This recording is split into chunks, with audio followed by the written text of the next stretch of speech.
Episode 4 and 5. Star Trek Strange New World. We'll start with 4. What was the title? Memento Mori. Starts out with Federation Memorial Day, where they all have to wear these pins. Yeah, it came out the Thursday before the American Memorial Day. Well, this is a day to remember all the people who died while exploring. Yeah, Like all the people who were killed by salt monster or rock monsters and the oil monsters. oil monsters. Yeah, they called it Federation Remembrance Day or something like that. And on this day, they're going to a planet. There's something wrong with their air, so they need the Enterprise to help them fix it. When they get there, they discover that they're all dead. It happens a lot where everyone's just dead. Yeah, it happened a lot in the original series. Yeah, because the first time we see the Gorn in the original series, they're all dead. Yeah. And they have his brother, Kirk's brother, there for a hot second in that one episode, who dies in the colony by booger monsters or whatever. Yeah, those amoeba things. And then I most recently watched an episode where all the kids killed all the adults. Yeah. Because they were under the power of some malevolent fat guy. A ghost fat Yeah. guy. But then they discover there's one ship left full of injured people. Yeah, well, blow up. And I guess they didn't see who actually did it. Well, they knew it was they didn't know it was the Gorn until the Gorn survivor pointed that out to them. Because during the mind meld, they sort of fill in some details. They go to the Gorn world where they're all captured. Oh, yeah. And then I think the brother sacrifices himself to let the sister run away. Right. Yeah, because this is, the Khan's daughter. She's hallucinating her dead brother. Yeah, because she's, the Khan woman, she is, it's sort of like mainly her episode, because she survived the Gorn, as she mentioned before, and so now we get to fight the Gorn without seeing them, because that would ruin continuity. Well, I mean, continuity is already ruined by the... Yeah. Yeah, well, I don't know. Well, I guess maybe what they wanted to do was they wanted to do one where they, like a thing where you didn't see the bad guy, maybe, so they just said Gorn. Yeah, I think this is more like a submarine movie. Well, yeah, because because they're doing the really cool episodes of Star Trek, and then they're doing that. Yeah. So they did, like the ones where they did the submarine battles. Those were cool. We'll do our submarine battle episode. Yeah, and they even have like a submarine radar. Yeah, well, they even and also they do their comedy episode the next episode, because Star Trek always does their comedy episodes too.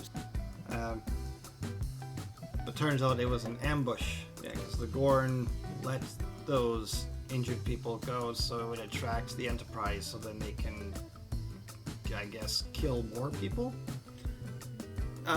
Yeah, they did. I don't remember what they do. Like sometimes they capture them for doing stuff. I guess sometimes they just like killing them all.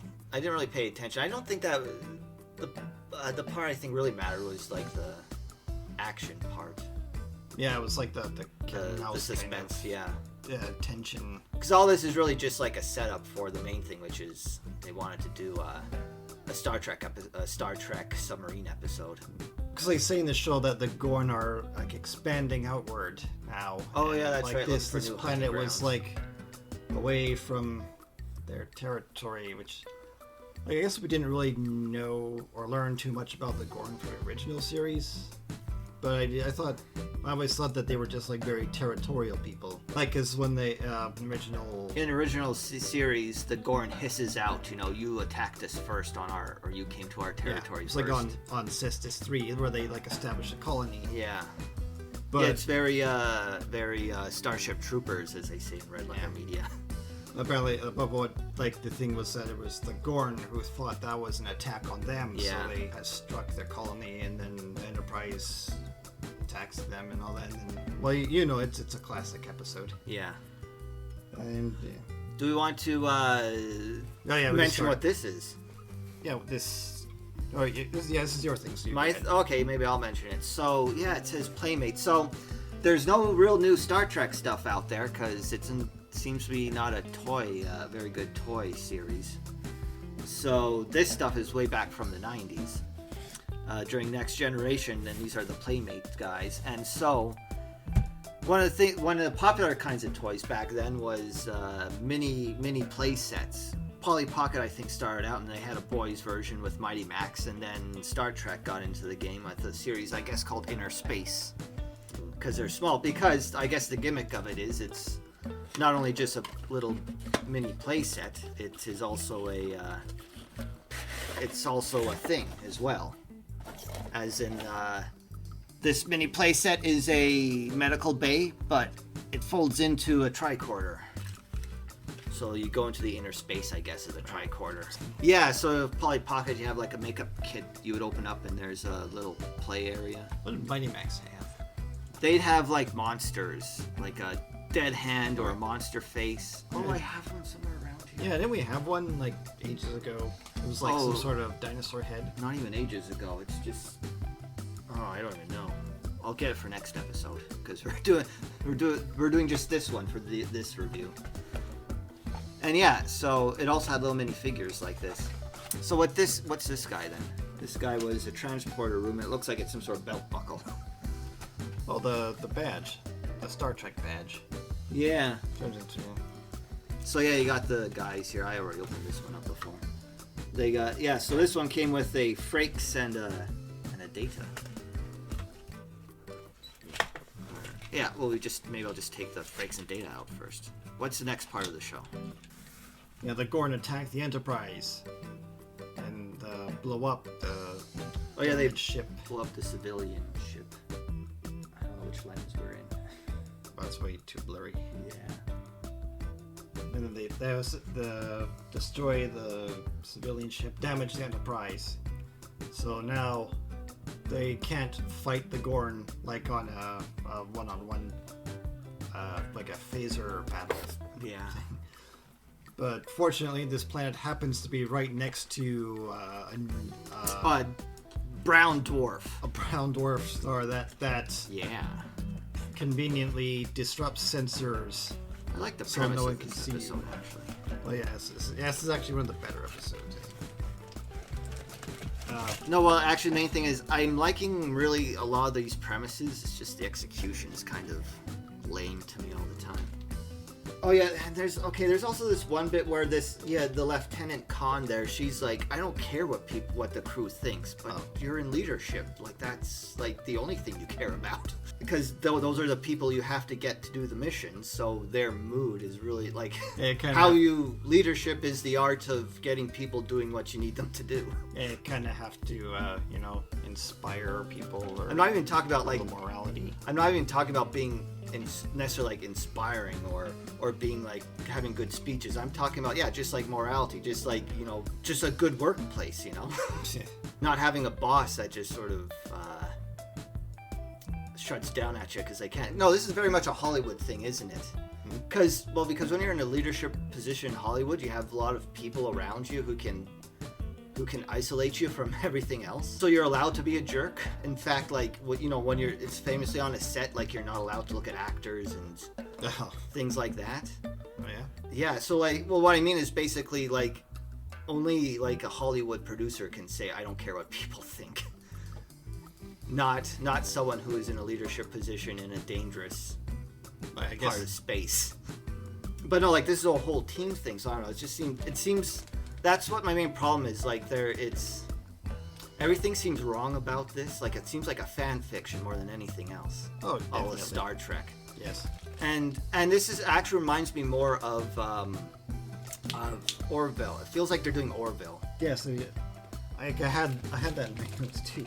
Because they're acting like. Because when I watched Orville, I felt, this feels like this is Hollywood people in space. When like in Star Trek, it's like, what if it was military people in space? This one, what if it's Hollywood people in space? Because they act like Hollywood people. Like one episode, the captain of the ship, when she's in charge, because the other captain's somewhere else, she takes 2 shots of whiskey before she goes and does her job. Like that's like even a civilian freighter captain, that would be a very bad thing to do. You do not want to be incapacitated in any way. Yeah. But in Hollywood, you can because you're not dealing with heavy machinery. A director can be drunk on set because who cares? No, you're not going to be attacked by anybody, you know. But yeah, no, I noticed that too. Like it seems to me that they're trying to be the Orville now. Yeah. Like the Orville was sort of like the foil for the new Trek. Yeah. Like it was doing Star Trek better than the new Trek was. But new Trek, like back in 2017, they were doing like the Batman dark and gritty stuff. So then that's when Orville was like, now we're just going to, we're going to do the opposite of that. Yeah, we're going to do the positive, upbeats, everything great in the future kind of thing. And then Star Trek was 2 steps too slow, and only now are they doing the... And now they're trying to catch up to the Orville. A lot of the same characters, too. Like, they have a pilot who's like the quippy, they call it jokey type, that plays pranks on people. Yeah. I guess Spock is like the Bortus of the show. Yeah. Alright, so this is a badge thing. So it says it's a transporter, so we'll just open this up. Can it see? Yeah. So, it's a tiny little thing, isn't it? Pop it up a little bit. I'll prop it up there. Yeah. So there's a little trick to this. Maybe I'll show you how it works a bit. How this clips in the way. What I also liked is Pike seemed a lot more competent in this episode too.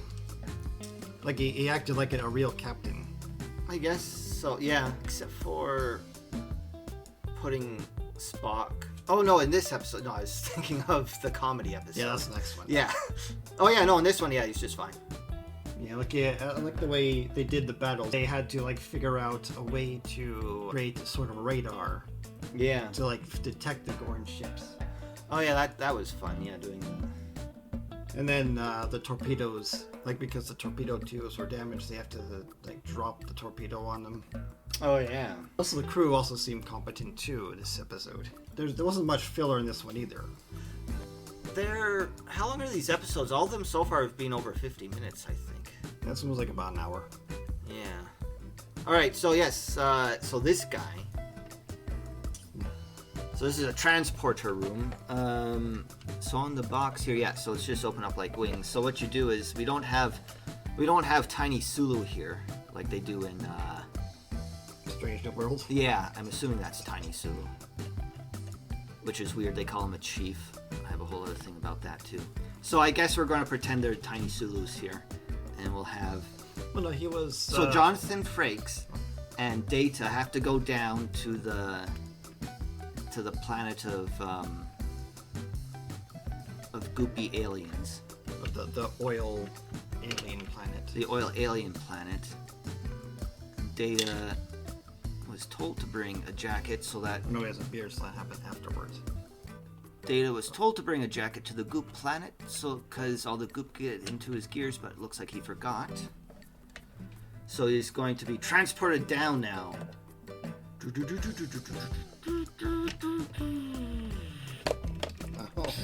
Oh, look at that. They're gone now. And... Oh no, there's an evil oil monster on this planet. Beam up the way, team, right now. Hold on. Oh no, there's a problem with the transporter. There's always a problem with the transporter.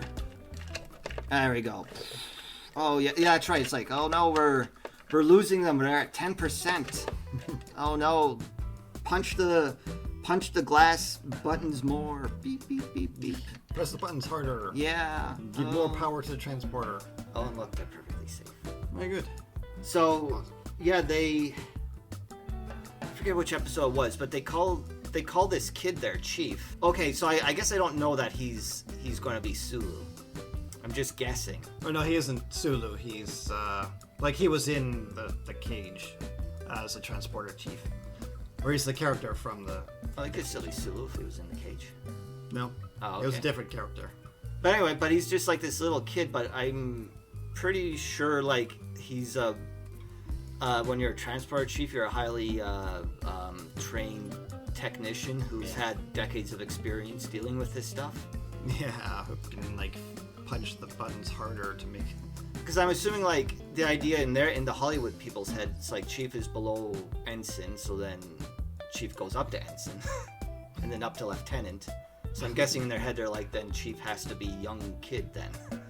so that he can be older when he becomes an ensign.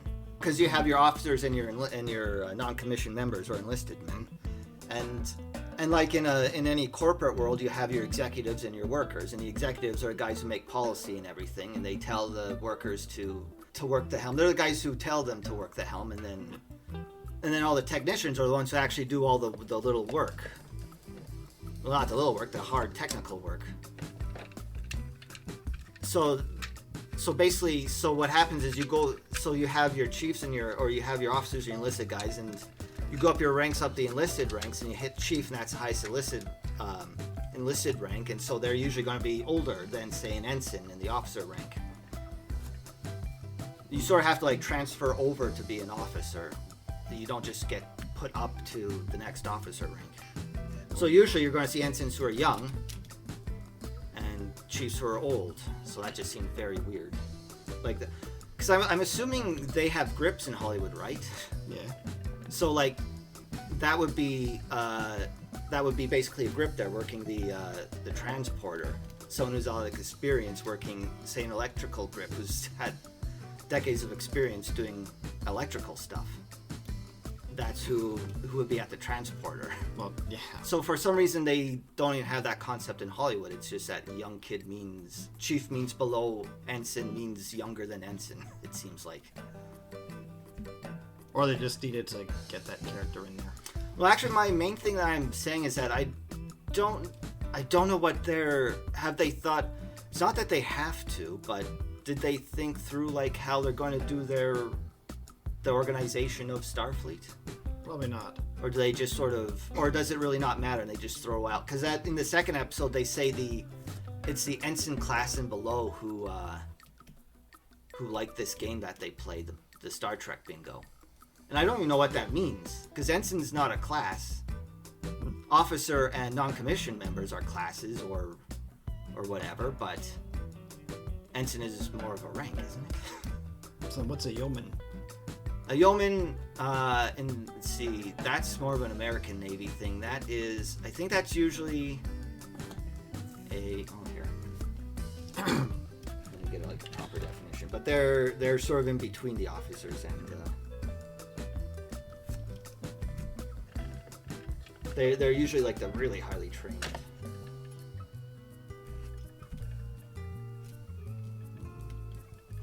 It's the tech of the giant Borg.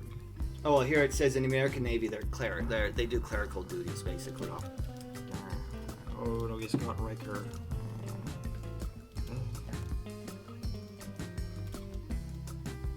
Well, actually, my real point and all that's really good actually. But all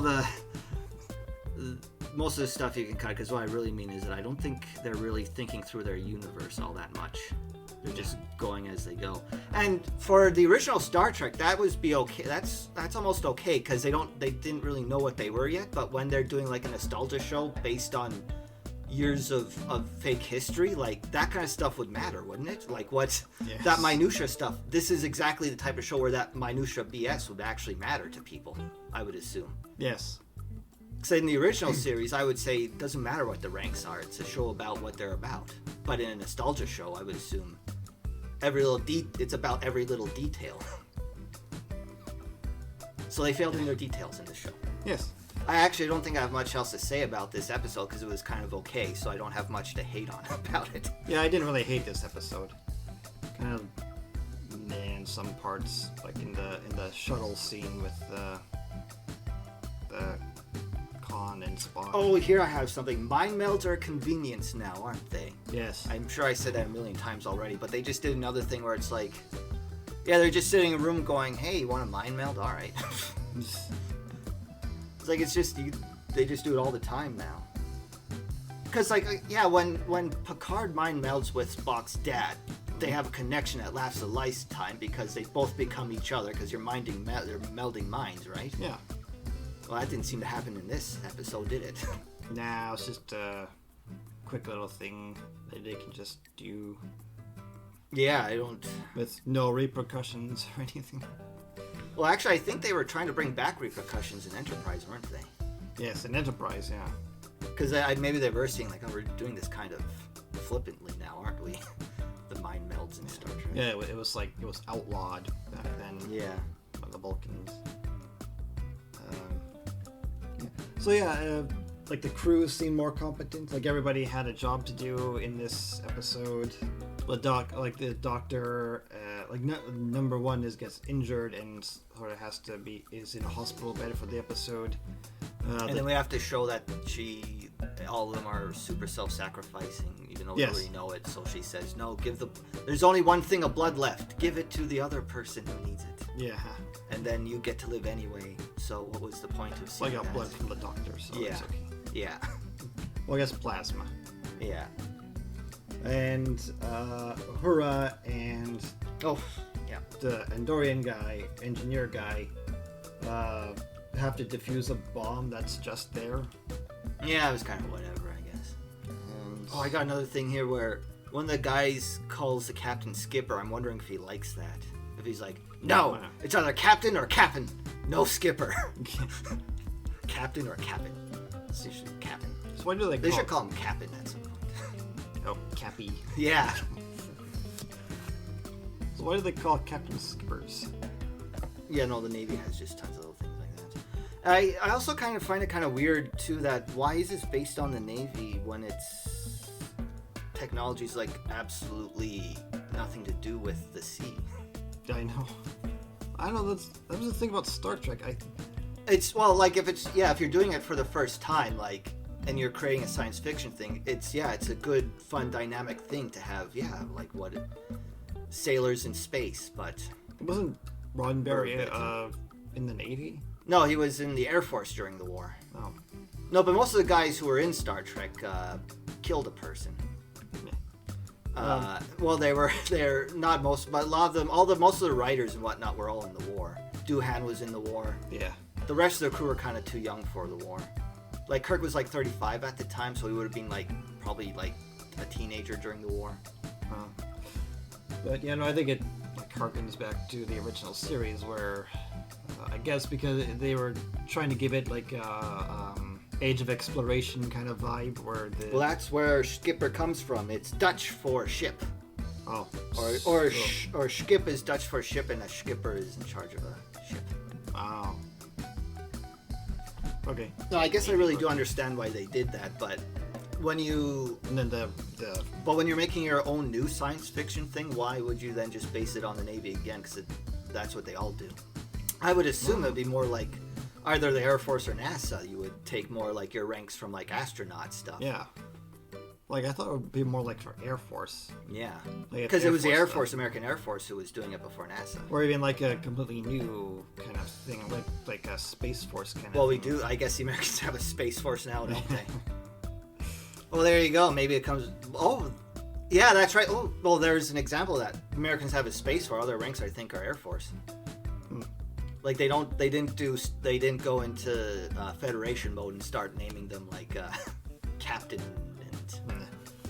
Or ships captain and stuff like that. I mean, because, it's like a big ship, and the captain is the captain of the ship. So. Well, yeah, like a captain in the army is in charge of I don't know what they're in charge of, but they're in charge of a unit of something. Yeah. They're the head of it, that's what captain means. So yeah, I guess the only lower end of the episode was I guess the shuttle scene with Spock and Khan's daughter. But yeah, because the Gorn, they communicate through flashing lights at each other. I guess their species isn't prone to seizures? Well, let's see. Where were they? If the Gorn were at the sun and we were at Earth, if they're using flashing lights to communicate with people at Earth, it would take 8 minutes for the message to get there. It's not really an efficient mode of communication. Yeah, I guess most communication in space must be fast. Well, they call them subspace channels, don't they? Yeah. Yeah, so it's faster than light communication. But apparently it can be hijacked pretty easily, these flashing lights. Well, you just have to look at them. And there you go, Yeah. you hijack the signal. She just had to, flash lights that says there's humans boarded the Gorn ship. Better destroy it. And so the big ship destroys the little ship. Oh yeah, because, 3 more... they destroy the first one and destroy the colony, and then 3 more appear. Yeah, that's right. There was, a tiny ship and then a really big ship that comes later. Bigger, scarier ship. Yeah. And yeah, and they... Yeah, and their designs are becoming a bit more. They're not as symmetrical anymore because they don't need to be. We have CG now, so we don't have to. The ship design can get a bit more out there now. We're not stuck with like rocket ship style stuff anymore. Something with a bridge in the front and thrusters in the back. I don't think you're limited by like models, but I guess you're kind of just limited by the. Well, if you have like imagination of a the lot, creator. a model, but models cost money. So the more stuff you put on it, or the more limbs or interesting bits on it, it costs more money to do. Well, I guess for like a TV show Yeah. or like a cheaper option. So what I'm saying is, I like that the Gorn ship was something a little different. Yeah, I guess, but it kind of looked like something more out of Star Wars than a Star Trek, or some kind of like generic sci-fi movie, horror movie. Well, that's. I what guess this maybe is. that's That's what this is. This is a generic sci-fi show. yeah, Star Trek: Strange New or Worlds. like I guess it's like something of a horror movie, which I guess was the idea, but I didn't really feel like it fit in the Star Trek universe. Maybe that was the idea too. I didn't know. Maybe they were just lazy or something. I don't know. Really, well, for my part, when you're saying it felt like it wasn't part of the Star Trek universe, my problem is more basic, where the dialogue is just I don't like it in the first place. So Yeah, I'm not even up to the level of disliking the ships yet. I don't know. I haven't had much complaints about the ships really. Like, what do you think of Discovery, its ship with its little spinny thing in the middle? I don't like that ship. Okay. It looks so stupid. Oh, okay. It has that little pizza cutter top. I wonder what would be a good one though, because like if you were first to see the Enterprise, that also would immediately strike you as kind of stupid looking. It's a flying saucer with stuff stuck in the back. Yeah, but I don't know. I think So like, what would be a good one then? the Enterprise D. I think that looks like, because there's. But that's so old. Like to me, like that looks kind of weird now. It would.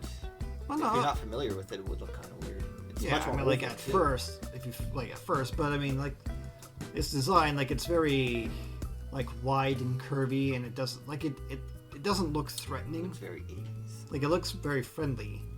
Like if you see So it, that was the point of the show, though, wasn't it? yeah. Oh yeah, and the point of Discovery is to be angry, and that's why it's so angular, I guess. Yeah. But yeah, no, I think the D's design was. Do you have that by any chance? No, Yeah. you don't. Oh, you do have it. Yeah, it's back. Well, we don't need to back do it. right I'll now. look at it afterwards. So they fly through the gravity of a black hole. Oh yeah, so they're like, Spock's like, oh man, if we go into that brown dwarf, it's so like dense, our ship's hulls will just get disintegrated and they'll be crushed to death. And Pike goes, "You're right, Spock. Let's go in there." And Spock says, "That's not what I said." That was the only that was the funniest bit of of these two episodes. When I liked it anyway. He goes, "That's not what I said." You're right, Spock. Let's go in there. That's not what I said. Because the plan is to like fly through the gravity, and that's going to suck out the bomb that's in the cargo bay, and then it will like it'll create like science waves and make the Gordon ship think they're destroyed. Oh yeah, science waves are. Yeah. When you're in doubt, find a science wave. Oh. So they do that. They decompress the cargo bay, and like Uhura and engineer guy. Well, I guess they had like their own subplot, but I don't care. Yeah, I don't know. It was just like they're goofing around. Like the generic, the student must work together with the teacher to make the thing happen, and that wasn't very interesting. No, But I guess it was just a. Oh yeah, no. You know what that was? That was the return of B plots to Star Trek. Oh yes. Because now that we have the advantage of serials was that you just cut to the story, and it's just continuing on all the time, so that each character groups have one story they just follow through the entire series. But now, because we've got episodes, Yes. you can only really do one set of characters at a time. So now we're back to B plots again, where we have a separate little story that really has nothing to do with anything, just so that we use these actors we paid thousands of dollars for. Or except like in Picard, where they have like B, C's, D's, and all these plots, but they drop like 5 of them Oh yeah. midway through, and then I like they change the plot, the A plot, and then they I bet one day there's going to be a book about Star Trek about this time. probably. I want to read that because I want to know what's going on. What are they thinking about all this? Why are they doing what they're doing? So I think Because I'm utterly confused by this new series. they just don't care. Well, They may not care about Star Trek itself necessarily, but they care about making money. yeah. So yeah. Well, no, it's like they the reason why they keep Kurtzman around is because like he can produce things on time. Like it doesn't not necessarily anything good, but it's just like they need product to. Oh, is throw that out. how he eventually, I guess, won out? Is that Yeah. he was able to actually produce something? Yeah, on time and on budget. It doesn't matter that the story doesn't make sense or people hate it. It's a product they can churn out. That is sort of the nature of the new world we live in, where it's content everywhere. Yeah. So it doesn't matter, actually. Yeah, No, because that's the thing. What's selling the thing is the name. So you just need stuff with the name on it. Yeah. Exactly. But they seem to, I think the actors seem to be enjoying themselves there. So it's not like everyone's in a brutal slog, Yeah. hating their lives. So. Yeah, I haven't heard anything about the actors having a bad time. No, I haven't. I haven't looked it up. I'll look it up afterwards, but I bet you all these guys are just TV writers. And most of them probably came from teen shows, and they're just doing what they know. I think that's what it is. I think Star Trek's now just a teen, well, we said many times already, it's just a teen show now. Actually, a lot of these writers come from like almost no experience. Like they might have 1 or 2 things that they've done, but mostly they're just I guess people who were cheap or something that they could just hire. People who knew people. That too. So they detonate the bomb outside of the ship, and then the Gorn immediately leave, like immediately. Well, we're running out of time. Yeah, and just a couple seconds. If they just stay there for like a couple of seconds more, then they would see the Enterprise come out. Yeah.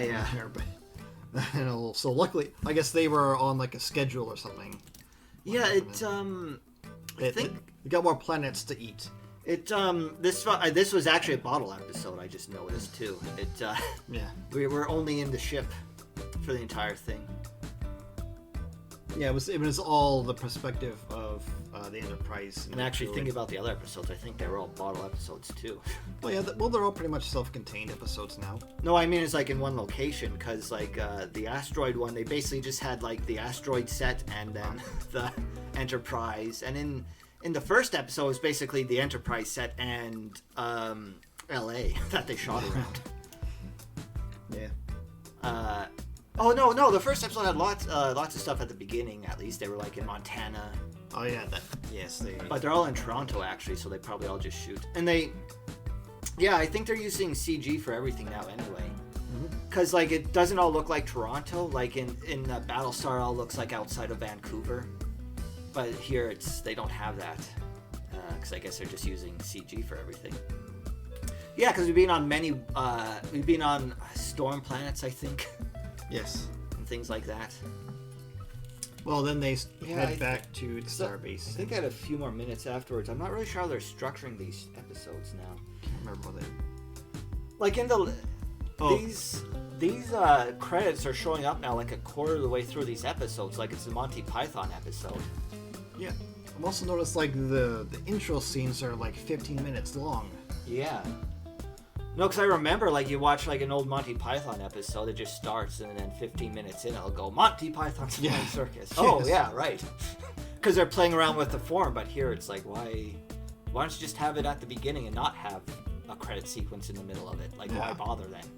Because, this isn't TV, well... Or at least not that far into it. I was going to say, this isn't TV anymore, but I think... Can you watch these for free in the States on Paramount, but are stuck with commercials? No. Because they have commercial breaks in these things. Yeah. Like it'll the music will just suddenly cut out and it'll fade out and they'll just suddenly fade in again in a new scene. You know? Like a TV show when it cuts to a commercial. Do you want to just finish the episode now? Yeah, and So my final verdict is this was better than the next episode. yeah, it was a better episodes. I don't know. I think the episodes are getting better. Kind of. Probably the It still best. has a real fatal flaw in it, which is well, this one wasn't so bad, but in the next one, it's another one of those. The characters go stupid for the plot. I mean, like relatively speaking, like for this. but that for me, series, that's a it was- fatal flaw. Like I'm only watching this still because it's called Star Trek. If this was any other show, I would have just as soon as they beamed those people up Yes. without knowing if their brains would materialize at the other end. Nah. Well, that wasn't the only thing, but as soon as they beamed them up and they knew that they were, yeah, I would have shut that show off as soon as they beamed those people up to the ship in the first episode if this wasn't called Star Trek. But yes, I'm hanging. But Star Trek, calling it Star Trek does not help it at all anyway, because we have abandoned several Star Trek series already. So, but yeah, there is something in this, so that makes me go, I will continue on. Yeah, I guess I will continue on this one too. Maybe because it actually is like kind of. Maybe because they don't know what they are yet. It's kind of different from everything else too, because it's like.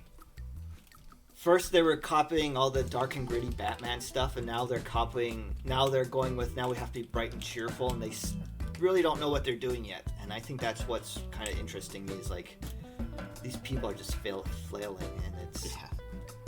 interesting to see what's going on here, basically. I mean, still not very good, but Yeah. relatively speaking, like of all the new Trek, it's actually probably the best. Yeah, I would not.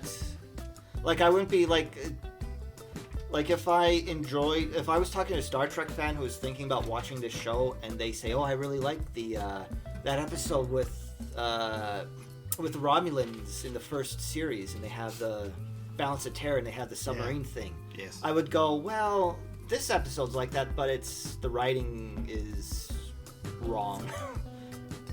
And it's not going to be very enjoyable. The characters are going to see. If you like, yeah, the characters are going to be nothing like the original one. Yeah. It's just going to be wrong. Anyway, So yeah, so next episode 5, Spock Amok. Spockamok. That's what it's called? Yeah, Spock Amok. Yeah. So this one begins in a dream sequence where, it begins on a totally real scene that you should believe is actually happening. No, yeah. So you open up the thing. It's like, oh, it's I guess Spock's getting married or something. Yeah, he's finally getting married Yeah. to the lady who's gonna cheat on him. And it was shocking when she refused because Spock had no ears. Like, when did that happen? Yeah, oh no. I'm very confused and engaged in this story now because I have no idea what's going to happen next. Yeah, but then she's like, I don't want to marry you. You're a filthy human. I want to marry that guy. And then Turns out it's Vulcan Spock. turns out it was a symbolism he had to fight this Yeah. whole time. He had to fight himself as a Because he's Vulcan. both human and a Vulcan. Yeah. They fight. And then it's a dream. Oh yeah, turns out it was, And it was all a twist. dream. Oh, And I was shocked. who saw actually. that coming? I did not. And I said, this show has my attention now. There's going to be many more good choices just like this in the horizon. So yeah, Spock woke up and then and then we're in the middle of high level negotiations or something. Yeah, no, it's a holiday episode where all the crew goes on their shore leave.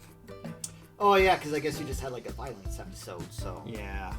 Where they all have like a happy, fun time with no trauma of what just happened to them. But I guess none of their friends died in that. Yeah, Just people they unfortunately. didn't know. Just all the people they didn't know, so everything's fine. So it was like 6 or 7 out of what, a crew of like probably over 100. So yeah, yeah, it was like probably 400 didn't even or know. so. Yeah, Yeah, 400. Yeah, I Yeah. don't know.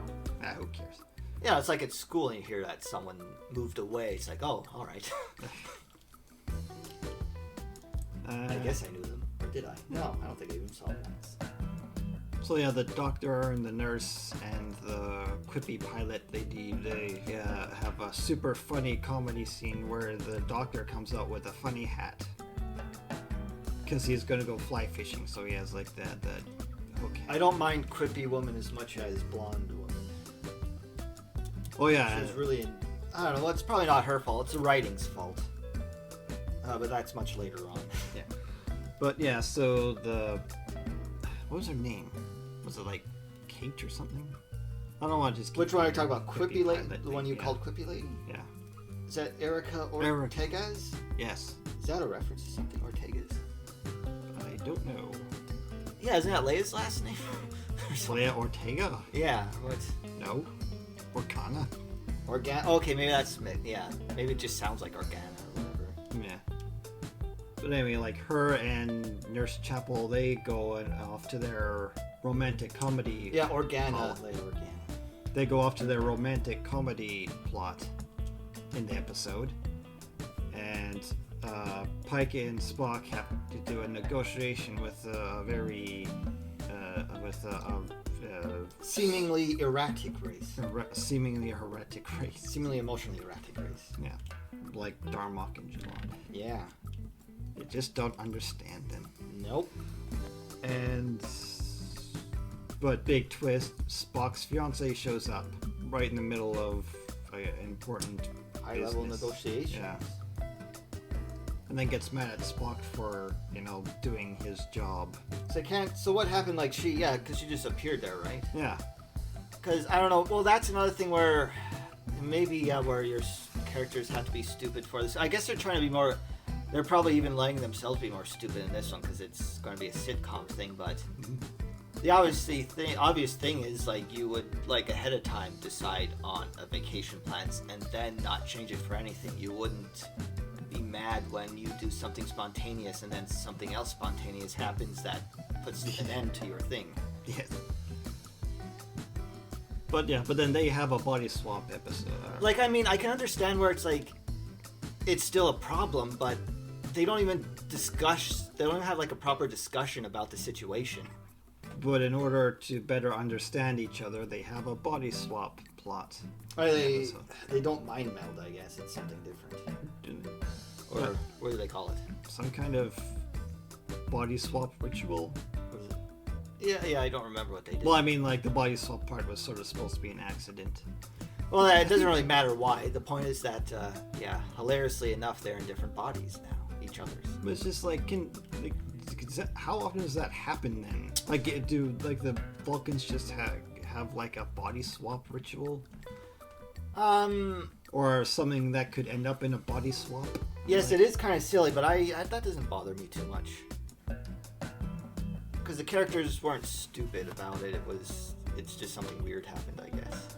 But yeah, because that happens on a lot of these like episodic things too, where it's like each episode, the one thing that can never happen has to happen all the time. Yeah. So basically, that probably never really happened before, but because this is the type of show it is, this is the only time it ever happened. Okay. Well, that's the way of the medium. And so what else happened in the episode? Because you're going to find this is going to be very different from the other ones because it is different. It's not a serialized show. Yeah. I kind of like that about the series that's more episodic. Yeah. Well, no, I said actually watching these shows, which was kind of fun. It's sort of like there weren't very many comic books back in Nowhere Land where we were from, but I ordered some off of Amazon.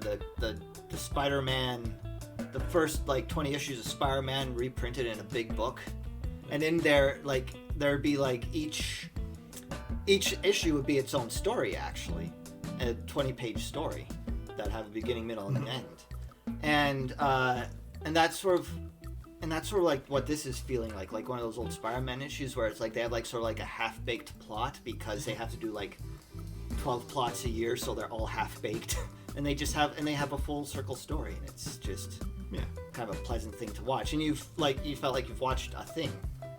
But yeah, I won't say I don't like serialized. They're different things. There's just too much serialized stuff out now. I like everything. It's just that sometimes there's too much of one thing, and then I get really sick of it. Yeah, I guess so. Because I like when 24 first came out, it was the greatest thing in the world to me that I could buy on DVD a 24-hour movie. But then that was great the first 5 times. Then all of a sudden now there was 10 of them, and then 10 seasons of it. And now there's 500 television shows, all with 80-hour movies now. That are all 80-hour movies, and that's like, no, I used to like it, but now this is too much. Yeah. I like variety, basically, you know. The only problem is like with this serialized thing, like it's basically like one episode or one movie stretched out. But like, what happens if that movie sucks? Then you're sort of stuck with it for like the whole 6-episode run or whatever. But it's like episodic is sort of like having like 24 different 1-hour movies. That was the problem with the Picard that I had, was that it was just a terribly written episode stretched out longer than it needed to be. And with like this, with the New Worlds being episodic, like they can, like you can have like 1 or 2 bad episodes and like a whole bunch of mediocre ones. Maybe you have 1 or 2 really good ones too. So yeah, there was this showrunner who said, like with any TV show with multiple episodes, 1/3 of them are probably going to be really good, 1/3 are going to be okay, and 1/3 are just going to be garbage. And so yeah, like as you're saying with like Picard, a third to half of it's just automatically going to be garbage anyway, because there's so much they have to produce. Well, all of it was garbage. Yeah, I know, but that's the thing. Like if you're doing it serialized, you're just going to have automatically 1/3 garbage story. Yeah. And like that's probably better. Like it's probably better for the series. Yeah, because you can, and then people remember the good episodes more. Yeah, it's like it's the same thing with like the original Trek. It's like it's only like what 5 good episodes. Yeah, maybe. Well, yeah, those guys, they produce like 30 a year. Most were like just mediocre. Some are really bad, but some people can like pick out filler. Yeah, most of them are just filler. And you can have like different writers tell different stories. And... Well, yeah, it's the thing. They because they had a bunch of different directors for each one. Yeah, no, that's the thing. Like because you had like the bad hack writers who were Hollywood. So I think it was Akiva Goldman and probably who's that other guy? Kurtzman. I think they wrote and directed the pilot. That's why it was so terrible. Yeah. And I think it's the second episode they got a different person in there doing it, so it's better than the first one. It was, yes.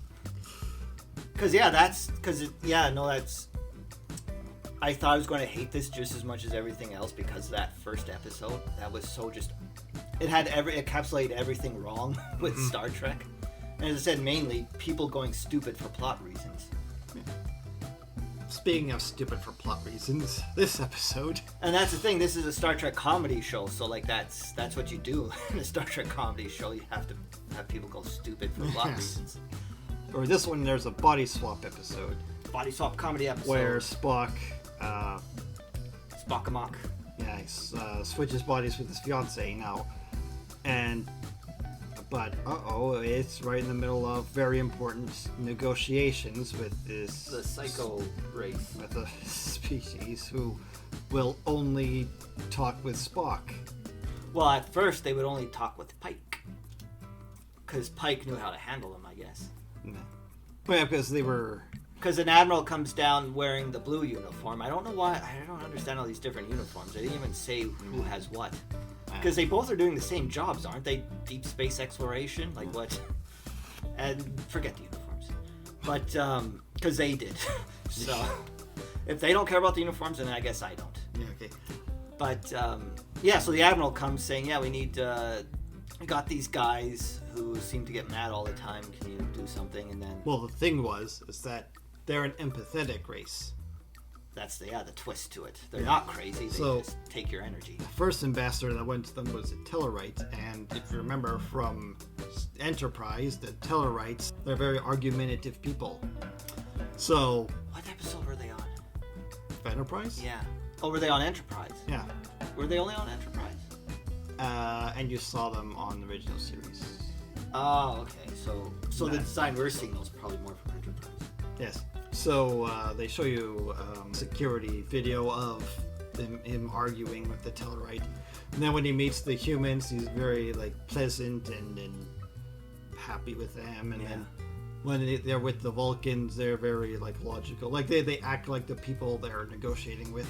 So there's there's a lot of like little complicated plot bits because it's sort of trying to be a bit like a farce as well. Because you have the high stakes negotiations, and then you have like the high stakes relationship stuff with Spock and his wife, and so they body swap, trying to do some sort of a special ceremony where they get to know each other better. Yeah. And then so they're body swapped. And actually, I think I could kind of tell that they were acting differently from their characters usually. When Spock was her, he was acting differently from Spock. I don't know if he was acting like his wife, but he was acting differently from Spock and vice versa. Well, can't you tell from our mannerisms? Yeah, well, yeah. They say that too, don't they? Yeah, that was the joke. They do have a couple, yeah. Because like they're both emotionless beings. So like if Pike came in, it's like, yeah, we swap bodies. Can't you tell we're different from our mannerisms? Yeah. It's like, Yeah. So yeah, and then so like the Tellarites and suddenly decide they want to speak to only Spock, and then Christopher Pike. At first they tried to pretend like they didn't swap with the captain, but yeah, because they have to do the wacky hijinks. well, yeah, I know. I was about to get mad at it, but then they did figure out that they didn't keep it up. They did come clean at least. Yeah. There, at least they knew enough to come clean. Mm-hmm. But then when the guys want to negotiate with only Spock, all of a sudden they're like, okay, this would be a good learning experience. I would get, because I'm in Spock's body, I'll get to know him more by doing his high stakes work, where thousands of people's lives are always going to be affected by this. And that's not just with Spock, that's vice versa, because Spock's wife is like a terrorist negotiator or something. Yeah. And actually, her job is even more like important to lives, because Spock gets sent to capture a terrorist, who then decides to bring along his emotionally unstable friend to the meeting to capture the. Or to convince him to turn himself in. Well, not even to convince him; he's already convinced. He wants to come in. Well, he even says that before I came here. I was ready to be re-educated. But then you brought your friend along for some reason to this business thing. So this scene feels really inappropriate, so I'm just going to go. But yeah, so but anyway, the point is I'm not against actually the premise of doing like a body swap thing. I'm not even against them doing the wife having to do the high stakes negotiations. It's just that plot wise they didn't set it up properly. They made the character stupid, as in, hey, what a good idea would be to do these high stakes negotiations as you. The character went stupid because that's obviously a stupid thing, especially if you have no idea what the whole situation is. Yeah, no, you just tell I them. mean, we don't have to explain how this is stupid, right? No, I think we got it. Yeah. But yeah, like they could easily just said or explained it to the people that they swap bodies, so this is actually Spock, so you can talk to him. No, like they could have kept their comedy thing, but what they would have done is like you have to come right now, Spock, because otherwise they will leave, and then we will never be able to save the whatevers. Or it might start a war. Yeah, well, basically you have to do it now because there will be a consequence, but there was no consequence. Because what would happen? They would go, oh well, we're angry, but they'll talk to him again, or at least they could have said, we have to talk now, otherwise we'll lose this chance forever. Yeah. But they didn't do that. They just went stupid with the plot instead. Yep. Because I bet you could have figured, even in that first episode when they beam up those scientists, you could have put something in the plot there that didn't make that stupid. But they didn't even, they didn't care, as you say. They don't care. Yeah. They're too lazy to care. Oh, and there was also the plot where Number One and Khan's daughter, I forgot her name again. Lan. They want to prove that they're not boring people who... so they do this Enterprise bingo thing that the cadets are doing. Not the cadets, the ensign class and below. Or the ensign class and below are doing. Because I guess they got nothing better to do? Well, no, you always have free time, and they do have free time right now, actually. They're on shore leave. So. Oh, okay. Alright, I guess. Oh yeah, no, like, you're gonna have, like, weird stuff going on. just or even if it's not even if it's not an unofficial thing, you're going to have like official stuff, morale boosting stuff going on all the time like that.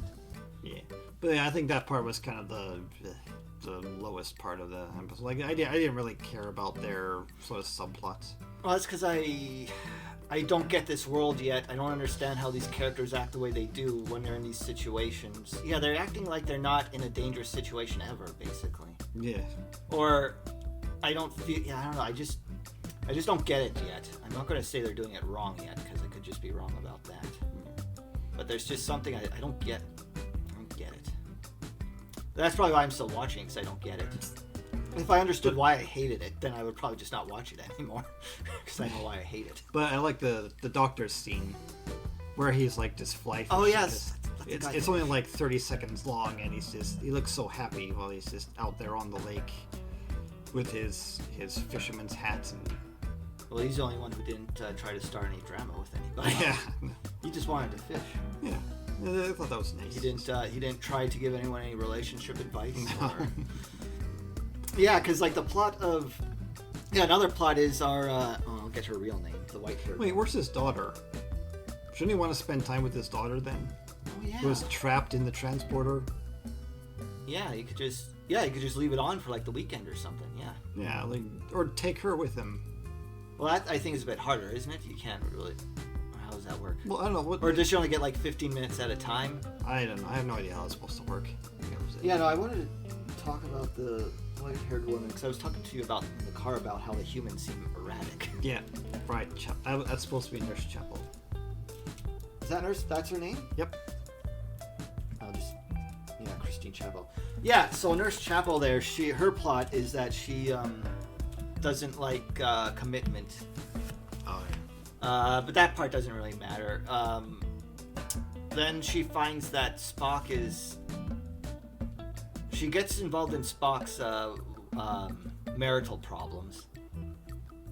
And then, so basically, Spock sort of then takes her on as sort of like a friend, because then later on, that screws her over, because when Spock is his wife, he, for some very weird reason, decides to take along the human. Why did she take him again? Because he wouldn't be expecting it. What? Why would you... When we were trying to coax someone to come in, why would you try to rattle them? Put them off?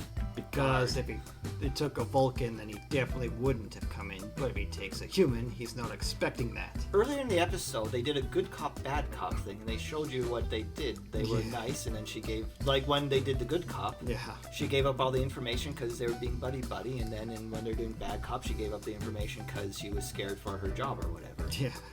That was logical. Yes. Why did you... There was a reason... So, like, a bad cop has a certain way of doing things to get it out. A good cop has a certain way of things to get out their confession. So what was the point of taking her along? How would that help to get him in? So... he would insult her so much that Spock has to punch him out. Yeah, so that's it. I think that they went stupid for plot reasons, basically. Exactly. But, well, really, it doesn't matter because they didn't care either why. They just wanted to have another comedy scene where... Yeah, so basically, Spock's stuck in his wife. Her wife does high stakes terrorist negotiations, and a terrorist decides he wants to come in or something like that. Mm-hmm. And so then he decides, well, I'm not quite myself because I'm not myself. I'm someone else, and I know nothing about this. Mm-hmm. So I'm going to go get my friend here who also knows nothing about this situation, but knows that I'm trapped in this body because I'm going to tell her that. And that's going to help me out somehow. So then he goes there to bring in this terrorist. And then I think one of the first things he says, like, why is this human here? Yeah. And he's actually very offended by that. Who would have thought? And he says, like, humans, you're freaking descend from apes. And he says that to Nurse Chapel, and Nurse Chapel's like, hey, you insulted me. I'm very angry now. I'm just going to shout at you, actually. And he's like, all right, you people are clearly insane. I'm going. And then Spock punches him.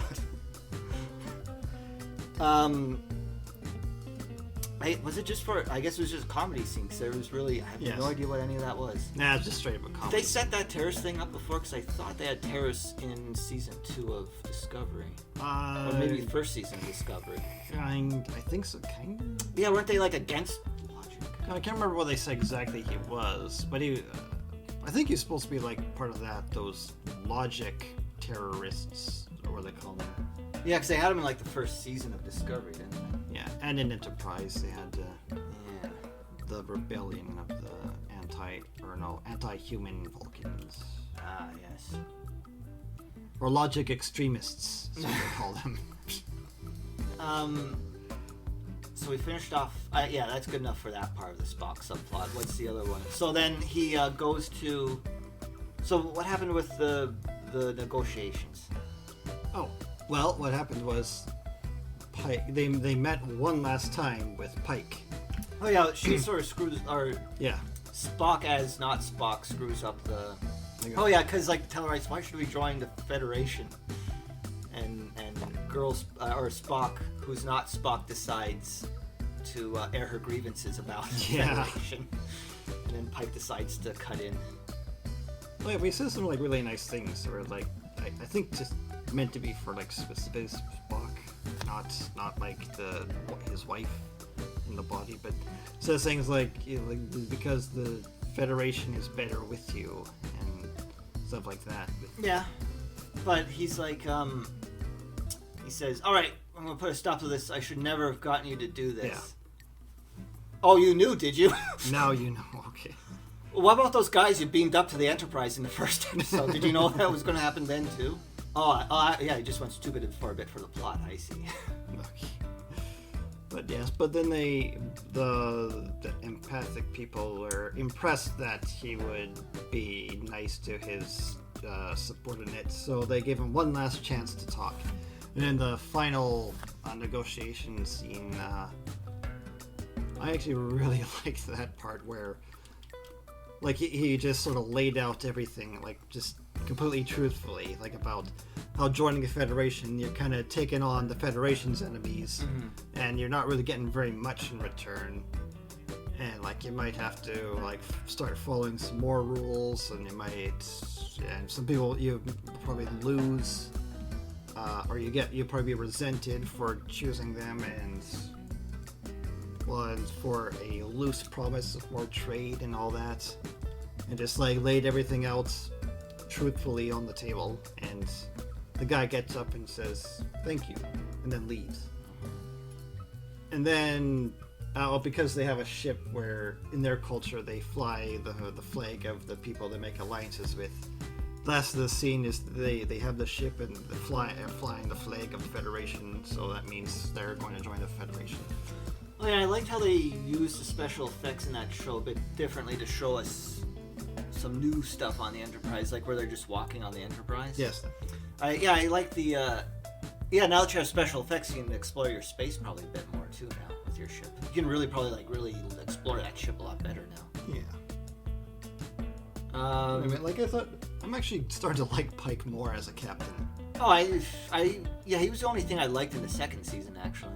Like the actor, it's like the only person with any sort of like charisma, the only one who wasn't like growling all the time. Yes. In the second season. Well, I think like he's starting to actually act like a captain too.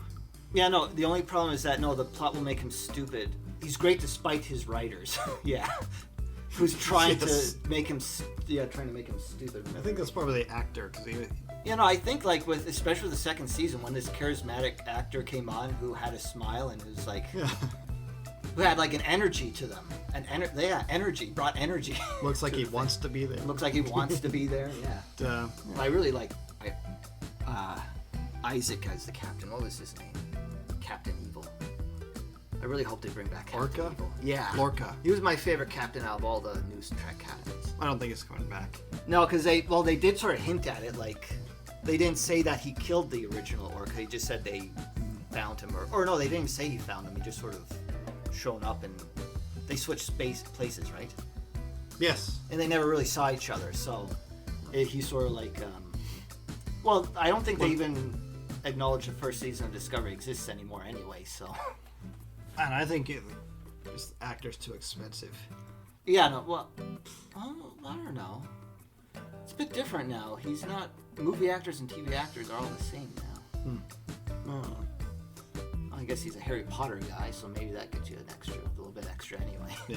But yes, bring back Jason Isaacs. Also, like, Oh, they might actually, because that's a great thing about episodic shows too. You need a fresh new idea every single episode. yeah.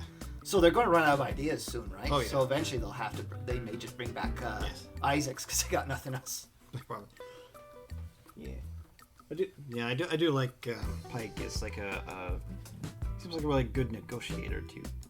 Like, he's a much better negotiator than Archer was from Enterprise. Well, that's another thing where I think Enterprise, I think, had some kind of interesting ideas in it, but that's another thing where it's like the execution wasn't all that great because it was just a boring show. Yeah. It was, from the first episode, it was a boring show. I don't know how it was so boring because I watched it again recently, the pilot, and it's boring. That first season was awful. Well, Probably the first 2 seasons. I think I've gone through the entire series, but I've watched it in the background while working, so... Because, like, I don't think I can watch that show. It's just so boring. Yeah. Like, I'm talking about not, like, necessarily the right... It's just the pace... There's something about it that's just boring. Well, it became too old, I think. It was probably just running on... going through the motions. Because I noticed, like, they tried to make it more kinetic, because... in the pilot, you have lots of shaky cam when they start shooting each other with laser guns. Because they don't have that in Voyager. They brought that in for Enterprise. Oh yeah. Yeah, 2000. It's trying to like modernize Star Trek for that time. Yeah. But yeah. But not enough to be very radical either, though. Because it was still basically the Rick Berman show. But yeah, so. In the end, Spock and his wife go back to each other's bodies, and they decide they're gonna make more time for each other. And the last shot was them cuddling together while a romantic Yeah. Earth song from the past plays, because that's what? I was thinking, like, we're getting all this human nostalgia. Why don't we learn some alien nostalgia? Why don't we see, like, in Spock's childhood home, like a woozle wazzle? And it's like Spock's like, oh no, it's a woozle wazzle. Yeah, that's what all Vulcan children plays with because he's an illogical thing. So kids seem to like him. The woozle wazzles. I remember that from my past. See, I was thinking that we know where this story is going. Like, she cheats on him and makes him kill his best friend. Oh, what was that? Original series. Oh, yes. So I don't think this is. It's not really going That's right. to. I thought about that at the very End up so beginning, but well. I forgot about that now. Yeah, that's the same person, is it? Yeah. Yeah, because he is married. That's his wife. Fiance. Was it fiance? I thought he was Still fiance. They don't get married until he has his Punfar. On the original series. Oh, okay. So. But Yeah, I then- guess it's only like 7 years from now, anyway, isn't it? Yeah. Or 10 years or whatever. Yeah, so it's kind of soon anyway. But so yeah, the final thoughts. I guess this episode was. I don't know. I guess it's. This is a comedy episode, so I'm not going to hate on it too much because most Star Trek comedy episodes are terrible. Star Trek will have good jokes in the middle of something, but I don't think they're really good at the comedy episode.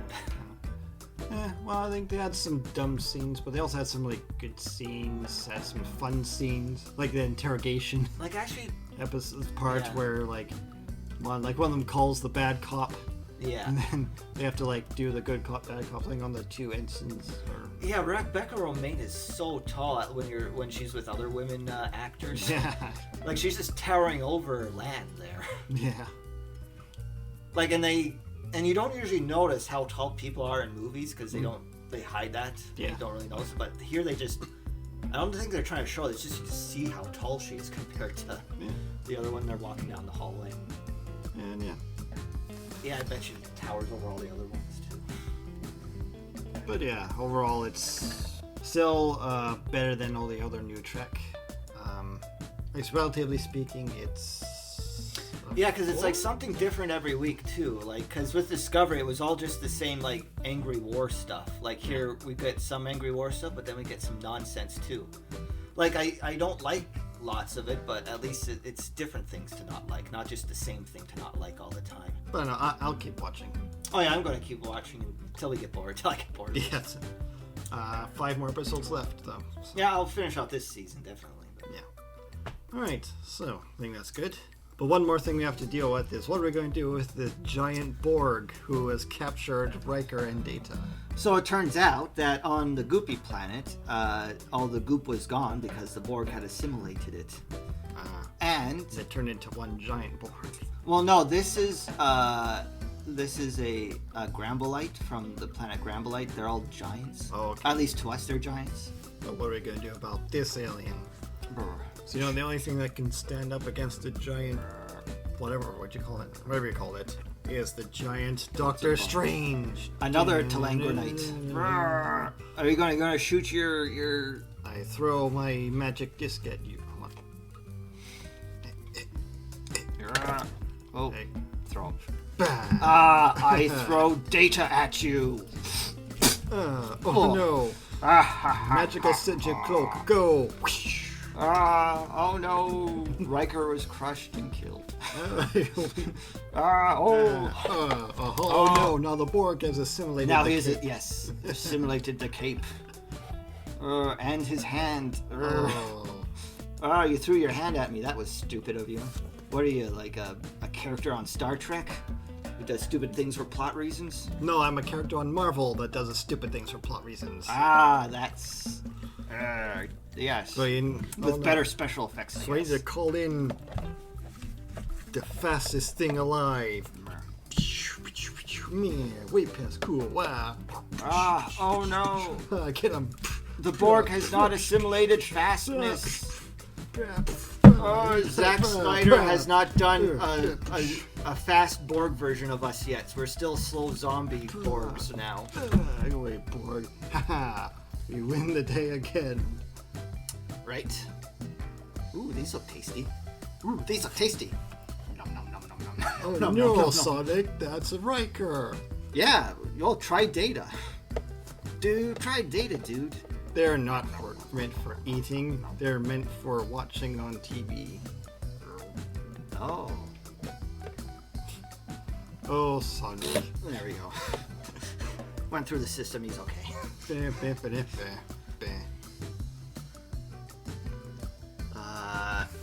It's a living.